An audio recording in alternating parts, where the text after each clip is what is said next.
mantan Menteri Pertanian RI, Syahrul Yassin Limpo, SYL, divonis 10 tahun penjara. Vonis dibacakan Ketua Majelis Hakim, Rianto Adam Pontoh, dalam sidang di Pengadilan Tipikor Jakarta, Kamis 11 Juli 2024.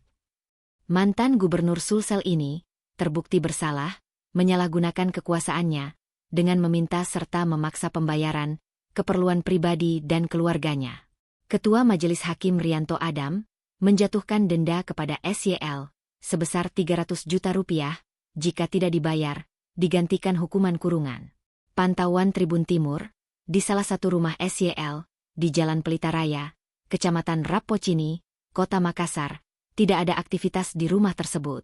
Rumah berwarna putih bertingkat 2, dengan tembok depan yang menutupi rumah. Pagar warna hitam tanpa celah, membuat orang tak bisa melihat ke dalam bangunan tersebut. Di depan rumah itu ada rumah makan yang cukup besar dan ramai. Sekira 15 meter ke kiri ada Hotel Maleon dan 5 meter ke kanan ada toko modern Indomaret. Salah satu penjual, Tina, mengaku tidak melihat ada aktivitas di rumah SYL. Bangunan itu sepi dari penghuni. Tapi Tina mengingat, setelah mantan ditangkap KPK, ada kerabat yang datang ke rumah itu. Dia tidak bisa memastikan kerabat itu anaknya atau kerabat yang lain. Setelah kedatangan kerabat itu, tidak ada lagi kegiatan sampai SYL divonis hukuman penjara 10 tahun.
Download Tribun X sekarang, menghadirkan lokal menjadi Indonesia.